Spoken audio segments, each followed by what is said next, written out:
Vamos al libro de los Hechos, vamos al capítulo número 5, ya es prácticamente es el relato de los últimos versículos de este capítulo y me anima mucho cada vez que empiezo y cada vez que termino y luego otro capítulo y luego ya llegará el momento, si el Señor no viene antes de haber terminado el libro de los Hechos, ¿verdad? Y continuar con otro.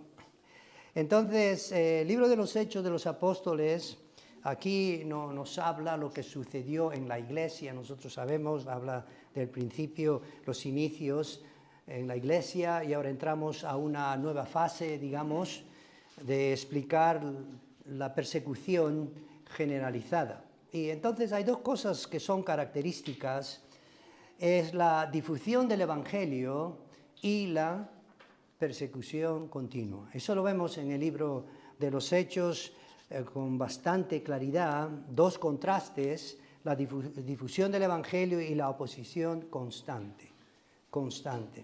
Sin embargo, a pesar de eso, vemos cosas que el Señor hace, como en el versículo 14, y los que creían en el Señor aumentaban más. Gran número así de hombres como de mujeres. Esta es una obra solamente del Señor para no desanimarnos a nosotros. Y también vemos ahora en estos versículos que se han leído, de estos versículos del 33 al 42, vemos un momento muy crucial en la vida del apóstol Pedro y Juan, un momento muy peligroso en la vida de los apóstoles en general, un tiempo muy peligroso en la vida de la iglesia, porque con esta actitud, con este celo criminal de estos enemigos de la cruz, ellos podrían haber querido eliminar a todos, pero siempre prevalece la providencia del Señor, ¿verdad?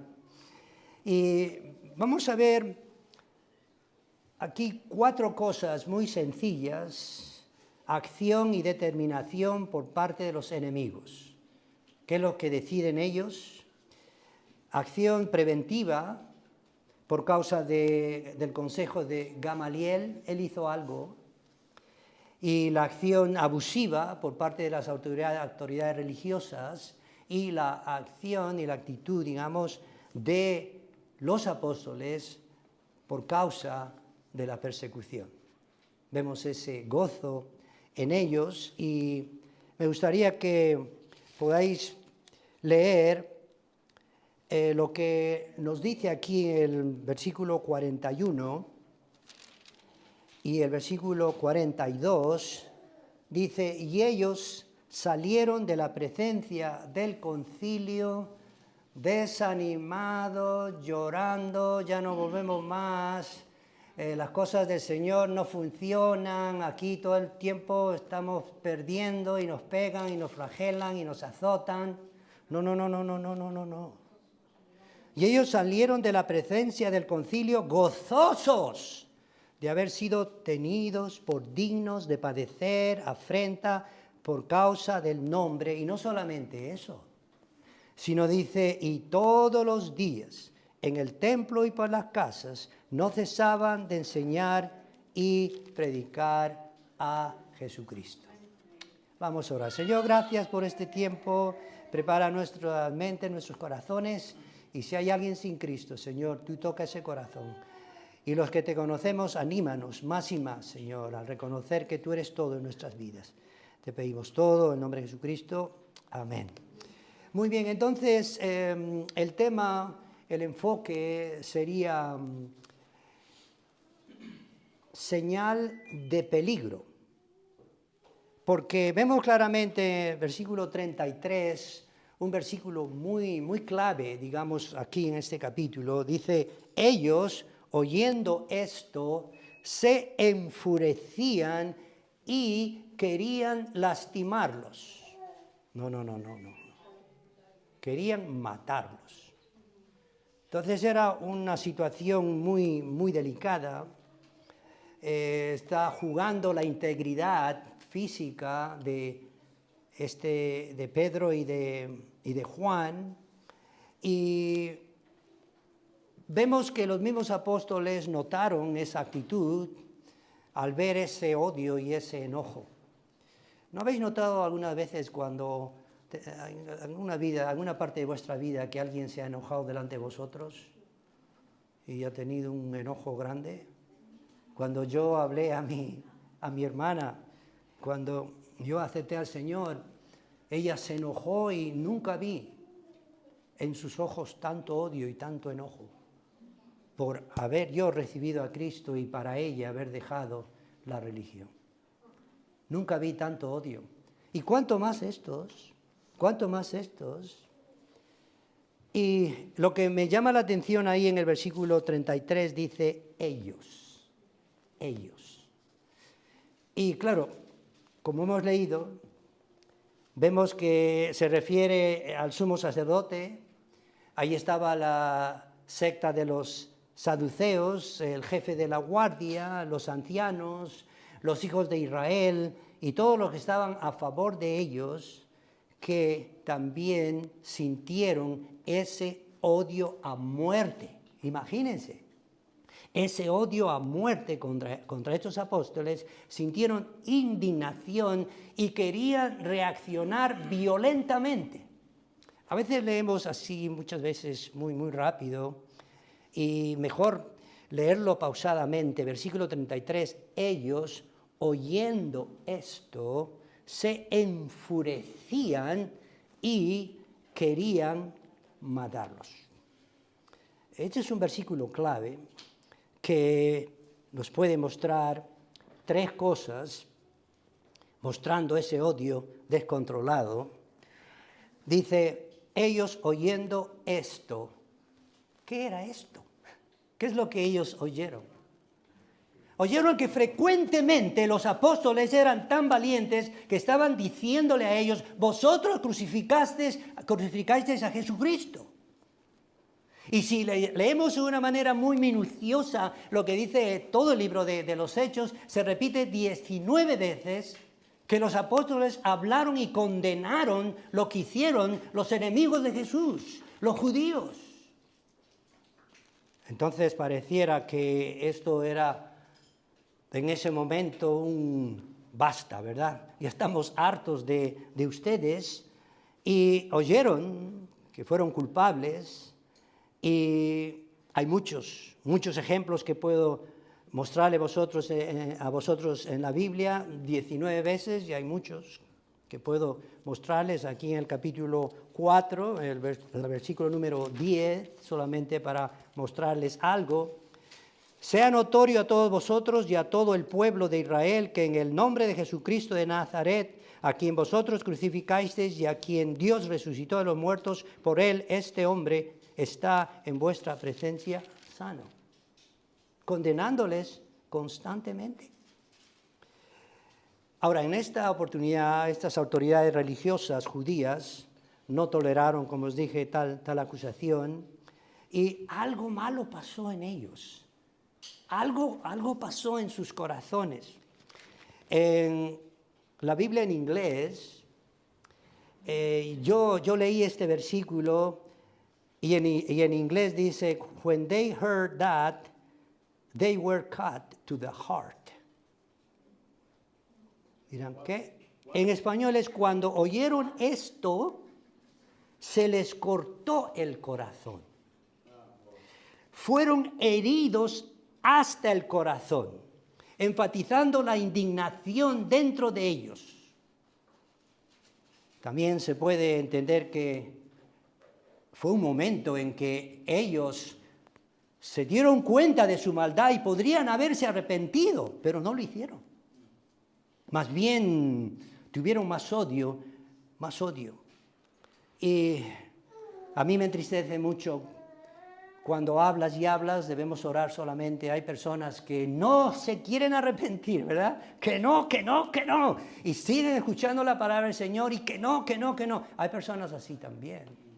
pero que el Señor toque el corazón de esas personas para que se den cuenta qué diferencia aceptar a Cristo de vivir una vida sin Él.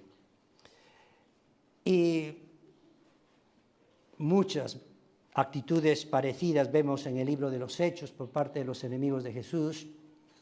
Y luego dice, siempre versículo 33, se enfurecían. Se enfurecían. ¿Qué quiere decir? Se enojaron mucho, se llenaron de rabia, se cabrearon, les causó mucha ira. Y muchos tienen mucho cuidado con esa hiel de amargura. No debemos tener esa hiel de amargura. Cuidado con eso, cuidado con esa actitud.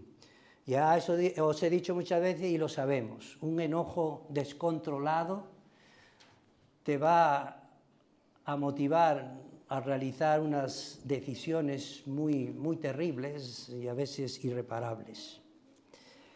Vemos, por ejemplo, este caso que sucedió hace 2 meses atrás, que es el caso conocido ahora de violencia vicaria asesina. Yo creo que vosotros estáis enterados de este Tomás Zimmerman con sus 2 hijas menores, lo que él hizo para vengarse de la madre. Y no se sabe todo en el sentido de los cadáveres, y no quiero mencionar más porque este es un acto salvaje, terrible, que sucedió en Tenerife. Y luego dice el versículo 33, y querían matarlos. Querían matarlos. ¿Qué motiva a una persona o personas en matar? ¿Qué motiva? Estuve leyendo lo que comentó un fotógrafo, periodista español, llamado Rodrigo Arcel Isasi. Él da esta respuesta. El ser humano se desarrolló como especie y triunfó sobre los demás porque utilizó violencia. Vaya excusa, ¿verdad? Vaya excusa. Vaya manera de razonar. Para otros, matar es impartir justicia a quienes les han ofendido. Pero nosotros sabemos bíblicamente que lo que motiva estas cosas es la naturaleza pecaminosa del ser humano. Eso es lo que motiva. El hombre ha nacido con esa naturaleza pecaminosa desde que nuestros primeros padres, ellos desobedecieron, y sabemos que Caín fue el primer asesino, cometió fratricidio, como dice en Génesis 4:8. La naturaleza pecaminosa. Ayer estuvimos haciendo visitación y hablé con un musulmán y él me dice, eso es mentira, nosotros no tenemos naturaleza pecaminosa, nosotros somos buenos por dentro. Esa es la manera que la gente piensa, es muy triste cómo piensa la gente. Y el ser humano no regenerado sigue a Satanás porque él, además de hacer tantas cosas perversas, es un asesino.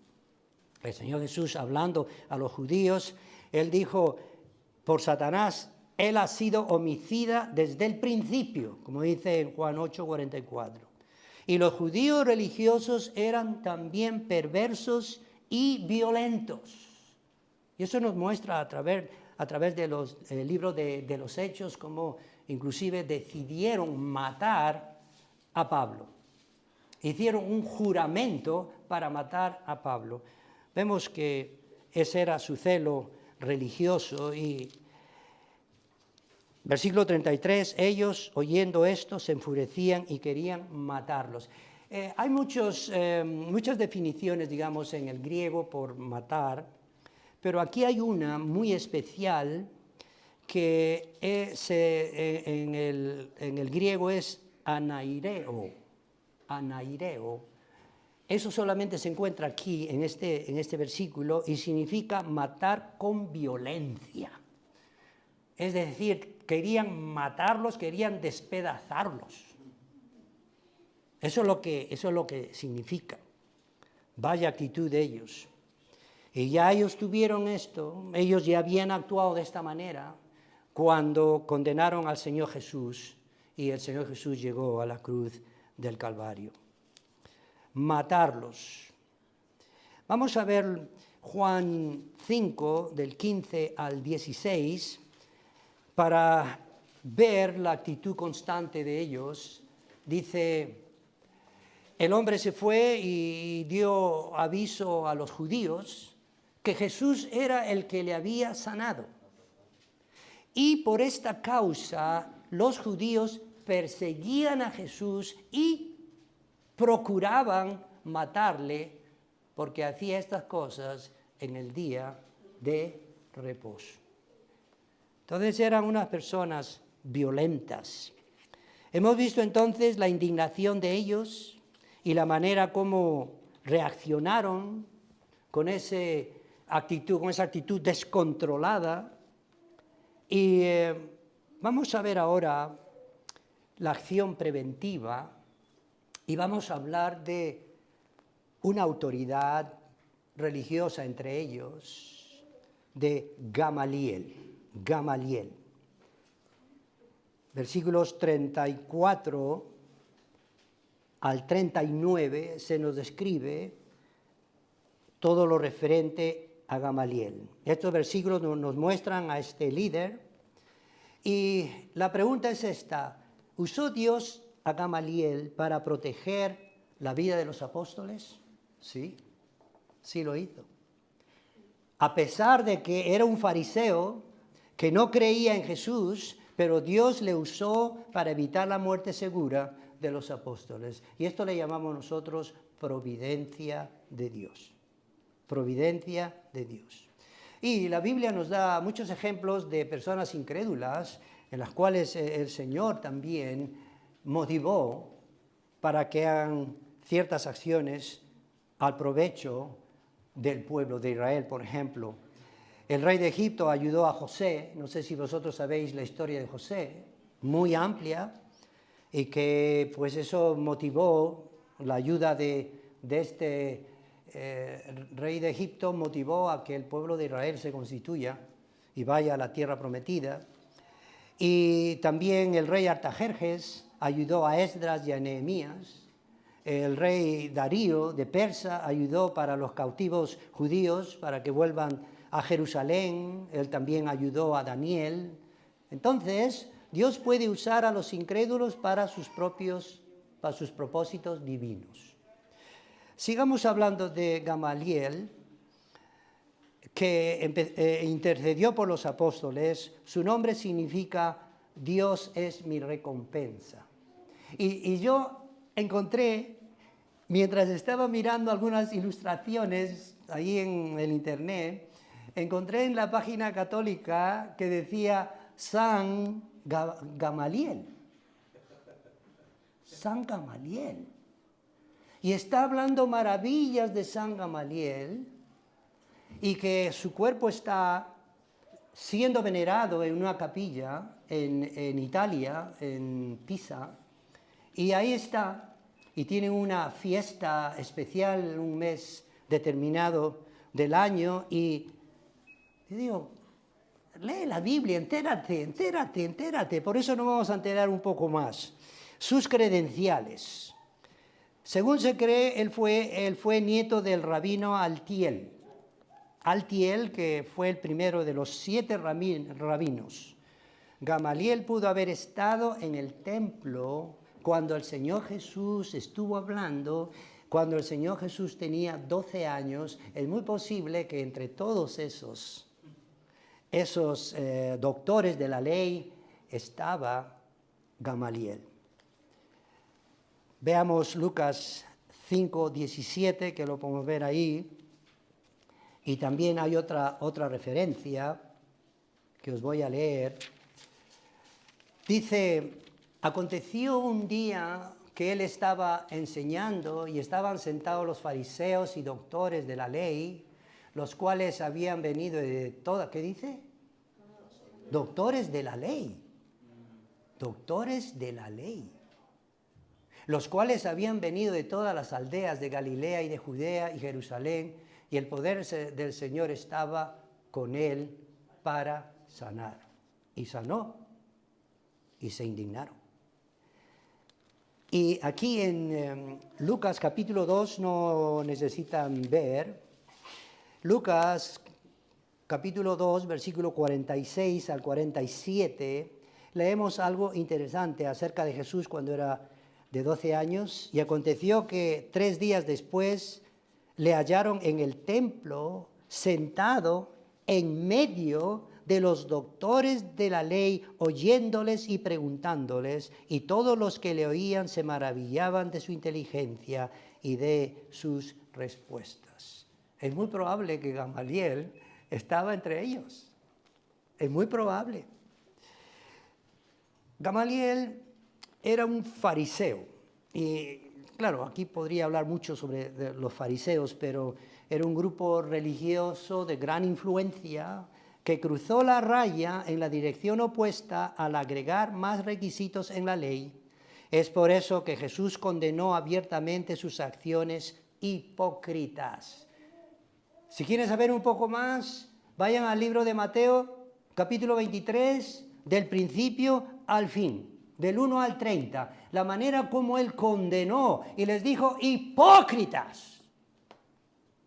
Y tantas maneras de afirmar, 7 afirmaciones graves en contra de ellas. De todas las sectas del judaísmo, solo esta ha sobrevivido hasta hoy. Pero que no se extrañe que ahora mismo existen también fariseos modernos en el mundillo religioso. Todavía existe esta actitud farisaica. Entonces, Saulo de Tarso, el gran perseguidor de la iglesia, era fariseo, hijo de fariseo y alumno de Gamaliel, como lo dice Hechos 22:3, que él fue alumno de Gamaliel. También fue doctor de la ley, Gamaliel. Era un conocedor sabio de la ley de Moisés, y él era muy entendido en esto, y doctor de la ley en el griego es nomos didáskolos. Didáscolo es de didáctico, nomos didáskolos, vaya título, ¿eh? Y dicen que él podría haber permanecido al círculo de la cátedra de Moisés. Como dice en Mateo 23, el Señor Jesús dice, vosotros sentáis en la cátedra de Moisés. Y también era respetado y venerado por todo el pueblo. Y lo que vemos ahora, no solamente sus credenciales, pero su intervención y mandato. Vamos nuevamente al libro de los Hechos, el capítulo 5. Dice, mandó que sacasen fuera por un momento a los apóstoles. En el versículo 34 vemos esto. Mandó que sacasen por un momento a los apóstoles. Y cuando él dijo eso, todo el mundo dijo, magnífico. Le obedecieron porque era un hombre respetado. Y su consejo lo vemos aquí en los versículos 35 al 40, un consejo que él dio de esta manera. Versículo 35, y luego dijo, varones israelitas, mirad por vosotros lo que vais a hacer respecto a estos hombres, porque antes de estos días se levantó Teudas diciendo que era alguien. A este se unió un número como de 400 hombres, pero él fue muerto y todos los que le obedecían fueron dispersados y reducidos a nada. Analizar este consejo. Después de se levantó Judas el Galileo en los días del censo y llevó en pos de sí a mucho pueblo. Pereció también él y todos los que le obedecían fueron dispersados. Y ahora os digo, apartaos de estos hombres y dejadlos, porque si este consejo o esta obra es de los hombres, se desvanecerá. Mas si es de Dios, no la podréis destruir. No seáis tal vez hallados luchando contra Dios. ¡Wow! Pues estuvo muy bueno, muy bueno. Pero si analizamos bien ese consejo, podemos decir que vale la pena su consejo, pero hay mucha hipocresía y hay mucha ignorancia en él, porque él no era un cristiano.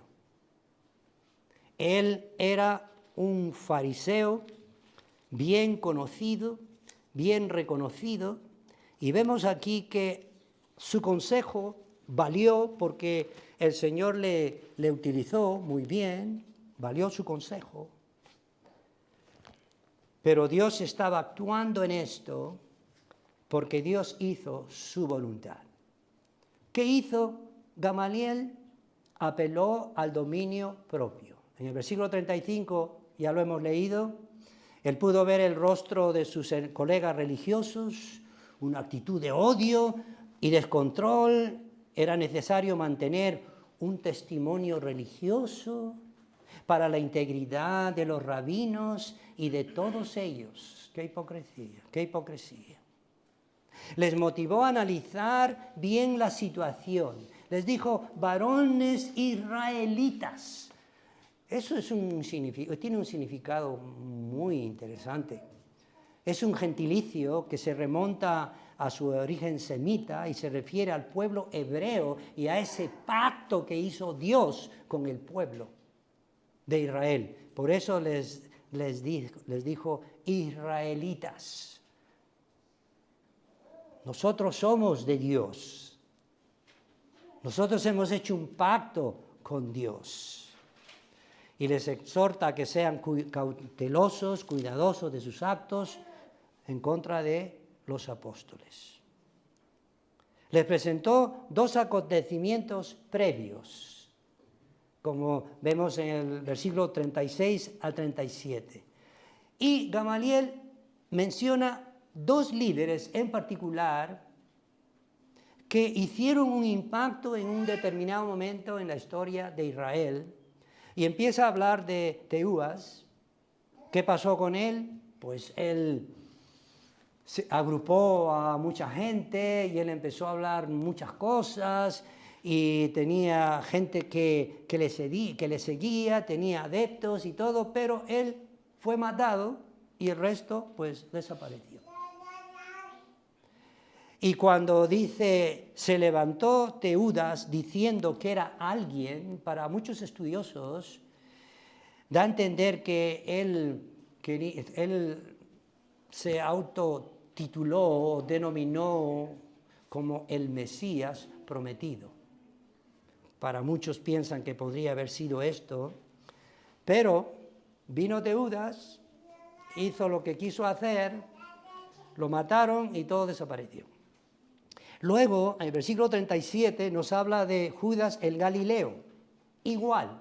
Él también tuvo seguidores, él también habló a mucha gente, pero él fue matado y la gente también, todos sus seguidores fueron dispersados.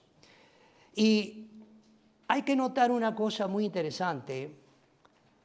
En el libro de Lucas, vamos a analizar un segundito, el libro de Lucas, el capítulo número 2, del capítulo 2, del 1 al 3. Con mucha atención, el capítulo 2, del 1 al 3. Aconteció en aquellos días que se promulgó un edicto de parte de Augusto César, que todo el mundo sea empadronado, el mundo de aquella vez. Este primer censo se hizo siendo Cirenio gobernador de Siria, e iban todos para ser empadronados, cada uno a su ciudad.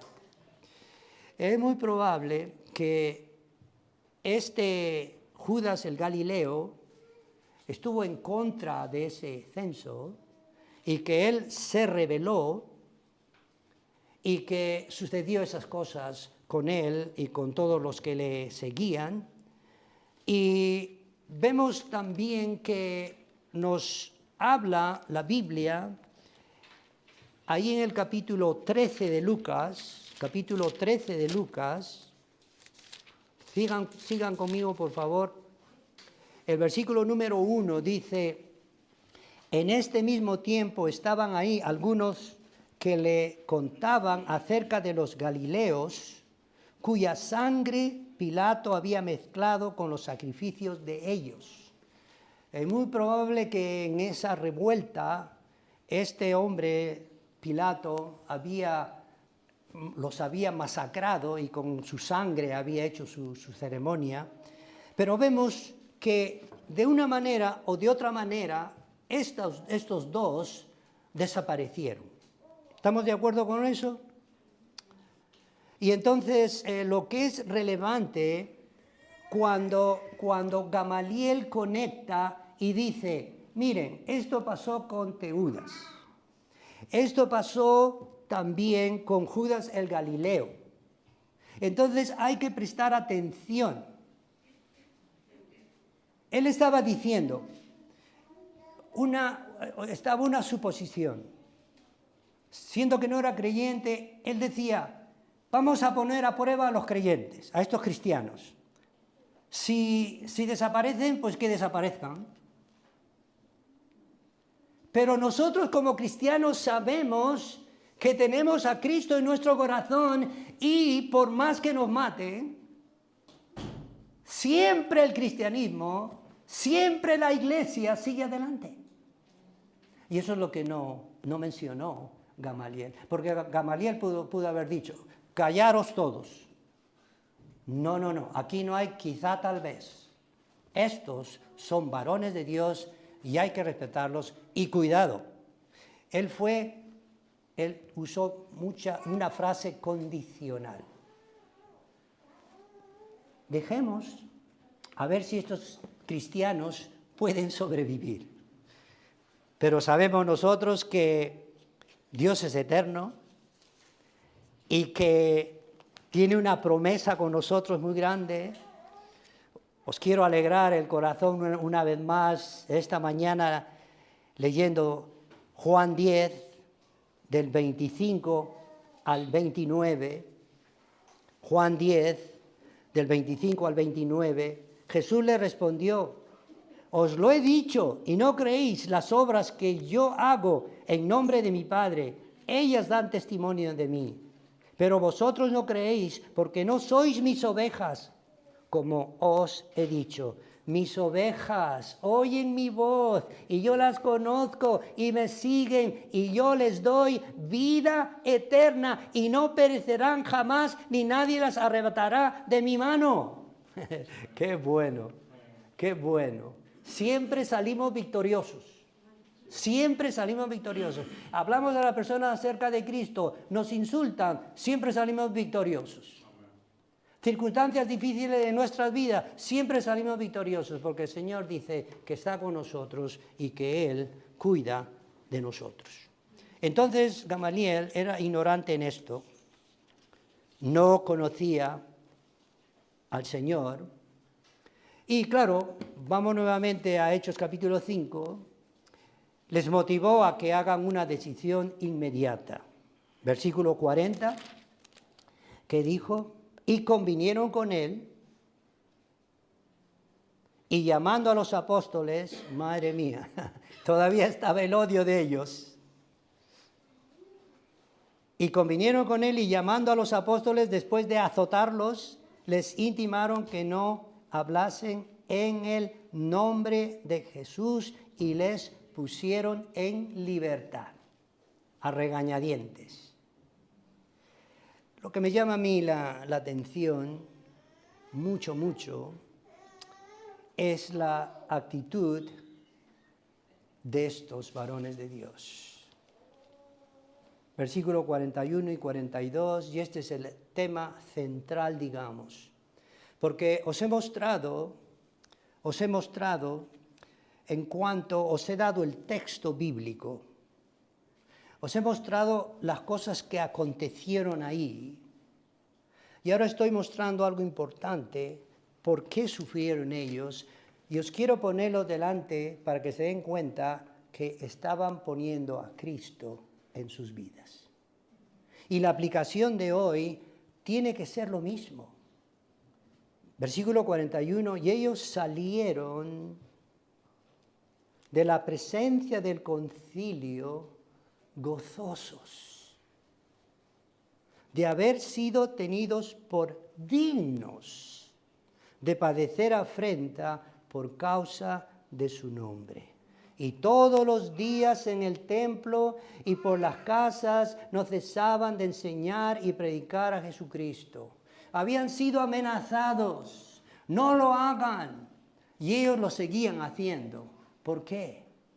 Porque Cristo había transformado sus vidas, porque estaban agradecidos. Y esto es un ejemplo a nosotros también para seguir. Esto es una prueba final del creyente. Esto es una prueba final del creyente.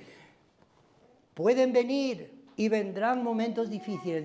El pastor siempre está diciendo lo mismo. Es que eso está pasando. Y está pasando peor y peor. No quisiera que pase esto y luego preguntarnos, ¿dónde están los hermanos? Pues todos corrieron. ¿Dónde están? Pues todos escaparon. Dignos de padecer por la causa de Cristo, listos a pagar el precio de nuestra fe. Entendamos que todo esto tiene que ver con la ayuda, con la providencia de Dios.